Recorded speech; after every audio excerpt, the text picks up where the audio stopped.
So you get to the gym, you do a workout, you rush out at the end because you realize you've run over time again. You've rushed the whole thing. You've been thinking about absolutely everything else when you were supposed to be getting a great workout in. Now, you tell me, do you think that you just got a really good return on investment for the time that you just spent in the gym?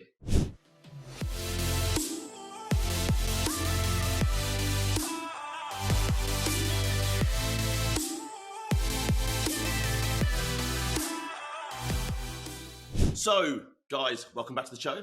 Hope all is good. My name is Andy Naylor, CEO and founder of Naylor Body Design, host of your Optimal Alpha podcast, and I hope that you are having a great week.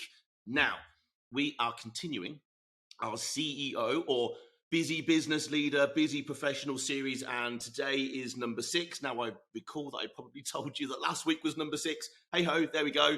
Today is actually number 6, and we're talking about max ROI, return on investment. Specifically, quite simply, the return on your time investment.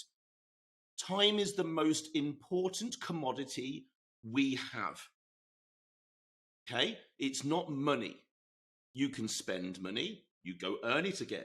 Once you've lost time, bye-bye time. Like you're never going to get it back, are you? So we want to make sure, no matter what we're doing, and this is not just for training, but we're going to drill into the training aspect today, just to keep things nice and simple and straightforward. We want to make sure that we are truly getting the best return on the investment for the time that we're putting into something. So we're going to be delving into this idea of max ROI, specifically on the time in the gym, or whatever you're doing for your training. You could be doing anything, but we're going to center in on gym-based stuff because essentially it is where you would probably get the biggest bang for your buck in terms of work to results. So tell me, how familiar does this sound? So you either probably train first thing in the morning, super early, in a gym, or maybe even at home, or you maybe train on your lunch break, probably not, maybe then after work, right? They're the 3 key times that someone's going to be training. So you probably fly into the gym or wherever that might be with no real preparation done in the last few hours before, right? Maybe not really considering food, maybe not hydration, the mental prep that you ought to be doing before hitting your workout. You kind of walk in, and if it's a gym, you probably spend longer than you ought to catching up with your gym pals, talking about the game yesterday or whatever happened at work yesterday or whatever bullshit you've got to talk about. You spend a bit too long doing that. You then try to work out basically what you're supposed to be doing that day, because the chances are you don't really have a proper plan, a set structure, a set plan. Okay, chances are maybe you do have a plan. Maybe you just grabbed it from your mate down the gym. Maybe it's the plan you've had since you were at college. Maybe worse, you've just downloaded it off the internet. So you go into the gym or wherever you're training and you queue up probably for the same kit that you use all of the time. Maybe you put the same weight on the piece of equipment that you did last time, or you think, because do you really remember exactly what you put on every piece of equipment every time you go to the gym? But maybe you put the same weight on and you smash out a bunch of reps until it kind of starts to feel a bit difficult.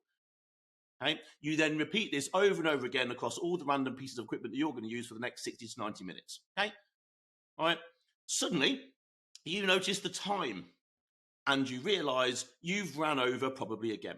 Okay. You're now in a rush to leave because either you've probably got to get back to work, or maybe you've got to get home for that precious family time that you promise your family that you will give them every day. Okay.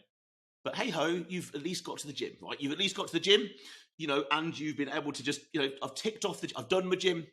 Got it done. I got my workout in today. Right? Do you think that's good enough? Do you think that's got you the maximum out of that 60, 90 minutes? Do you? Because I don't. I do not think that is anywhere near good enough. And the reality is it doesn't take a lot to make it a lot better. And this is not criticism. This is not criticism. This is just what I hear from the many busy professionals that I speak to every single day. This is common practice. It's normal. Why? Because you've probably already got so much on your plate. Understandable. You're either high level in a business, you're running your own business, you've got family to take care of. My goodness, you've got a lot of plates already spinning. And maybe you feel, why do I need to dial in my gym work any further? Like, this has worked for me in the past. This is all I had to do when I was at college and I was in savage shape. This has worked for me in the past, and it's going to work for me again, right? Like, if it's worked in the past, it's working. It's going to work again, isn't it? But then you've got to ask yourself this question: how long do you truly feel that you've been stuck in the place that you are now? Now, if the place that you are now is somewhere where you are not 100% happy with, then something's got to change. Now, maybe you're listening to this and you absolutely love where you are.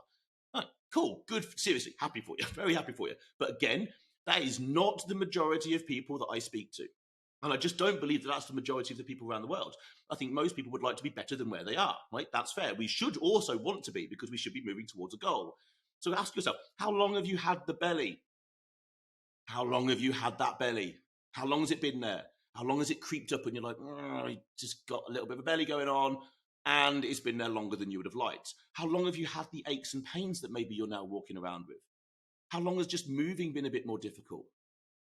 How long has your energy been a little bit, unsustainable and unpredictable in the afternoon? How long has your sleep and your stress not been where it's supposed to be? How long have you been in this place? Because we're only talking about training, but it is the catalyst to change. Diet is important, yes, but if you want to change your body, there has to be an imposed demand placed upon the body for which it will change to, i.e. your training. So if nothing's changing, chances are what you're doing isn't good enough. So let's sort it out, shall we? So what we need to do is start paying just a little bit of attention, and it don't need to be a lot, seriously. Because our job when we come into someone's world is not to make their world more difficult. It's already difficult. When we work with someone, it's like, okay, delegate this to us. Let us be your caddy. Let us look after this for you. You focus on driving that business and looking after your family. We'll focus on looking after you. That's how this works. So firstly, let's look at the plan, right? We're not going to go into depth here because I've done that in other podcasts, which is overview, high level. But ultimately, simply put, that plan must be crafted fully for you. 100% custom for you. Not what Billy Boy's got down the gym and he's handed it to you because it's worked really well for him. That's utter rubbish. Not something that you've downloaded off the internet because it's a program that's just being sold and the picture on the front is exactly what you want to look like. That's utter rubbish. Those things will do something, granted, right? But if you want to take things to the level that you could get to, the plan needs to be catering for your goals, yours, your limitations, because we all have limitations, both in time, things we can do, surgeries, injuries, all these things are limitations. They're things that have to be, a plan has to be crafted around. Your preferences. Would you train at home? Would you train in a gym? How many days could you train? How much time could you put into it? Just being given someone else's training plan or just downloading from the internet takes none of this into consideration. And it's therefore not even a plan. It's now just a bunch of shit written on a page that you're following and hoping for the best. That now sounds a bit ridiculous, doesn't it? And ultimately, also, if that's what you're doing, you're essentially trying to push water up a hill. You're just, does that make any sense? You're just trying to push water up a hill. And a plan does not need to be advanced like most people think that it should be. Most people want, I've been training a long time, Andy. I need something advanced. Simple and basic, done well, works far, far, far better. It's then the advanced application and implementation of the plan that matters, not the advanced or perceived advanced nature of the plan itself. It's your application. So tell me, do you want an advanced plan, or do you want to learn how to be advanced to implement the most basic plan possible? Think about that. Okay, you do not need advanced. And I don't care if you've always been an athlete. I hear that every day. And I say that respectfully. Andy, I've always been an athlete. I'm like, okay, right.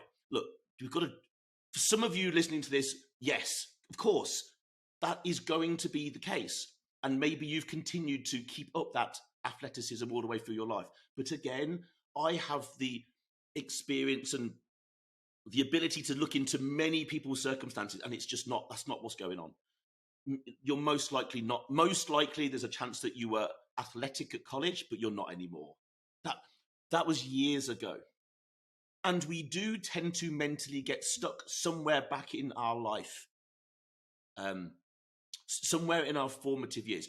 Think about the music that you like. Chances is an interesting way of looking at it. Chances are the music that you still like and listen to today was the music that you probably were your formative years, late teens, early 20s, maybe through your 20s. That's probably still the music you quite like. Is for me, is for most people. So we do tend to get stuck back somewhere in the way that we think. But that was years ago. Chances are you now sit at a desk all day, you've probably got 30 to 40 pounds to lose, a belly to get rid of. You probably don't really truly have any healthy habits in terms of your food. That list goes on. Sorry to break it to you. Stop using the phrase, I've always been an athlete. You were once an athlete. Fair play. You're not anymore. Chances are. Okay? So you now need a plan that is custom and tailored to you. Probably written by a professional who has gathered the necessary details to craft that plan around you, not just pick it out of the sky, okay? Good professionals will have years' experience helping them and guiding them towards helping a particular demographic that they look after. Again, we personally look after busy business leaders, CEOs, hence this podcast where I get to talk to you all, okay? There are certain demographics that we don't particularly look after. We could, but our sort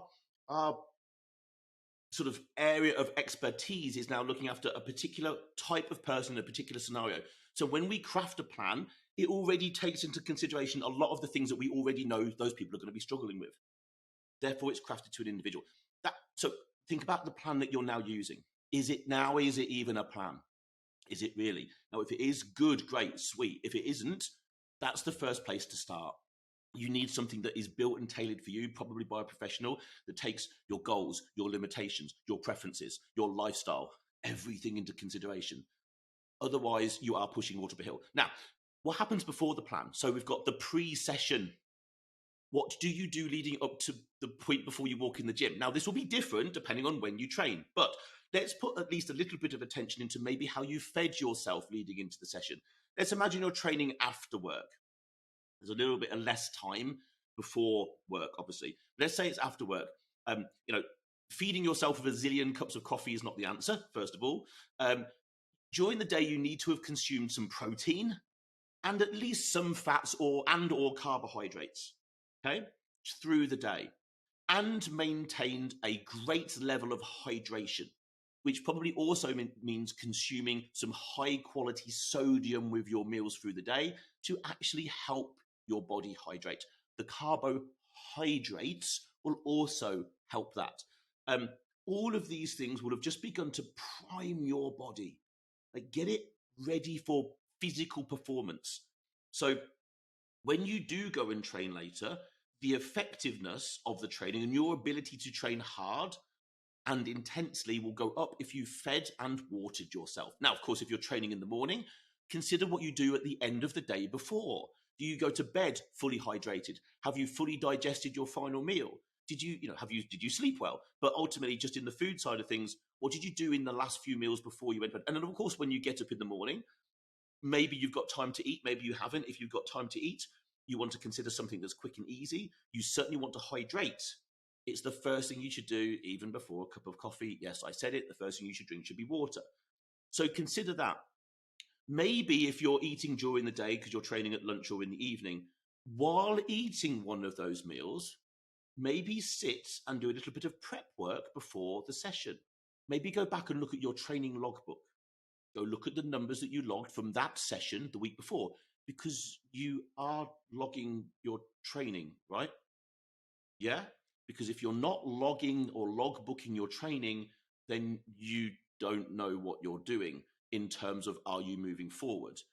think inside a business of all the numbers that we might track and log and so on and so forth. Why? We do that so that we don't have to bloody well remember them, because there's a lot to remember and we are humans and we make mistakes when it comes to numbers. So just write down what you achieved and what you did when it came to your training last session, because those numbers are the things that you need to beat, or at least they give you a reference of where you should be heading towards. Okay. So now you've begun to mentally prepare yourself for the session ahead. You're not just walking through the door of the gym and thinking, how come I'm going to do today? You're walking through the door of the gym thinking, I know what exercises I'm doing today, what pieces of kit I'm going to need, what order I'm going to do them in, how many sets I'm going to do, exactly how much weight I want to try and get to, and how many reps. That's a fucking plan. Like, you know exactly where you're heading, and you know if you got a successful session in or not. Okay. Alphas, I interrupt this show with a simple message. This show is here to benefit you and your progression to the best version of yourself. But not only just you, it's also here to benefit the people around you, your loved ones, your friends, other alphas in your vicinity. So why not do a really cool thing today? Something that I would thank you for, and maybe someone else would. Share this podcast with at least one other alpha out there who you know would benefit from it. Why not share the information, share the ability for someone else to grow? I'm sure they would thank you. I 100% would absolutely thank you. This podcast only grows by our listeners, our followers doing amazing things like giving us 5-star reviews, downloading podcasts, subscribing, and then of course sharing it with other people. I thank you from the bottom of my heart. Share it with one person, and of course drop us a 5-star review, download the podcast, and of course subscribe. And now back to the show. So now the actual session itself. Firstly, don't walk into the gym and just chops with all the guys, right? Just less chitter chatter. Get in, head down, focused, and get the damn work done. Chat afterwards if you've got time. If you want to, if we look again, remember, this is all about max return on investment for time. So time your rest periods.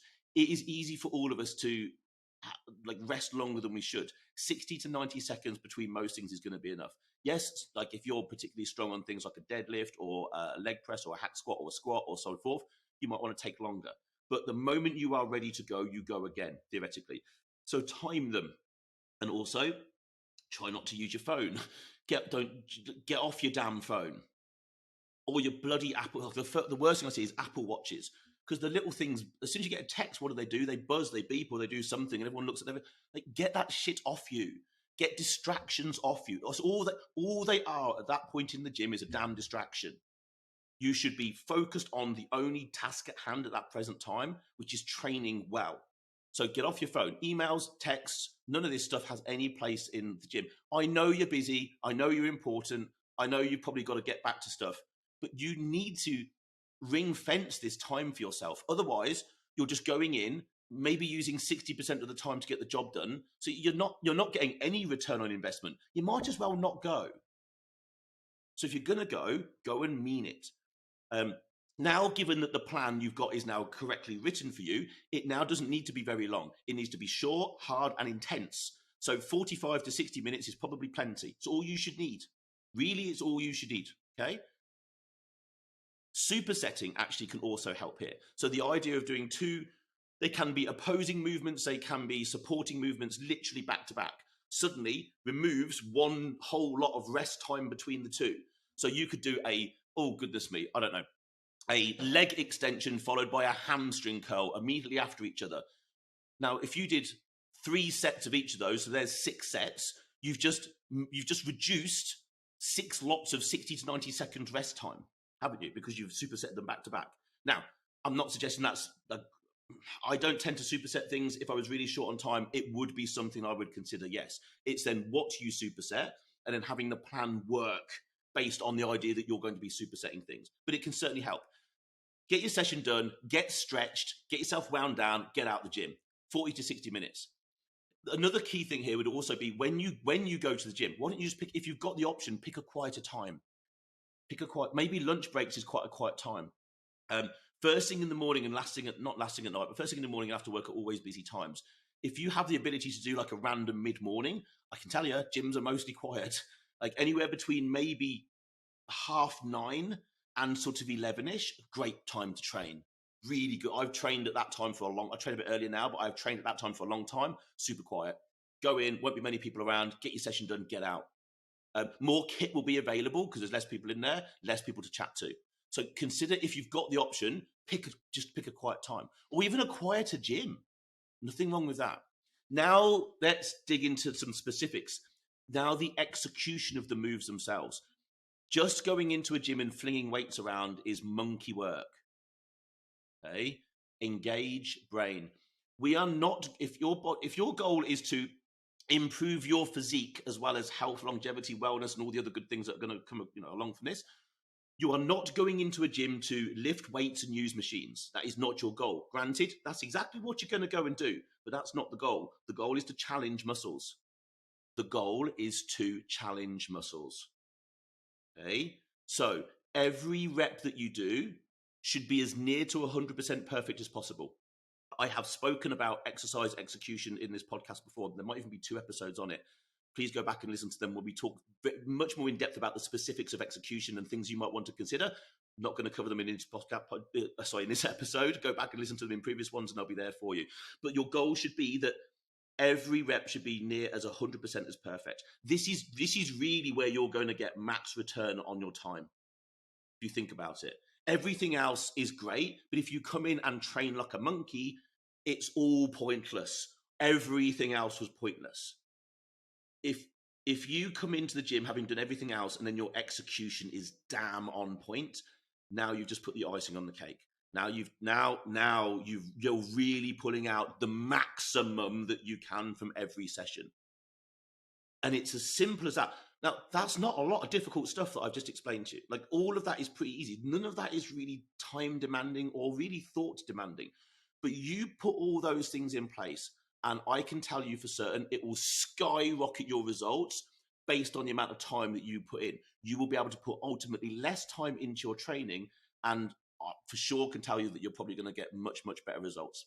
So there we go. Max ROI on the time that you put into the gym. I hope that this has been useful. Of course, as always, if you found this useful and you think you know someone else who might do, please share the podcast with them. Share the love. We appreciate that. And of course, if you've found this particularly useful, which I hope you have, why not drop me a review, a 5-star review? Let me know your thoughts. I will appreciate that. For now, Alphas, I'm going to let you get on with your day. I will see you on the next episode. Take care. Bye-bye.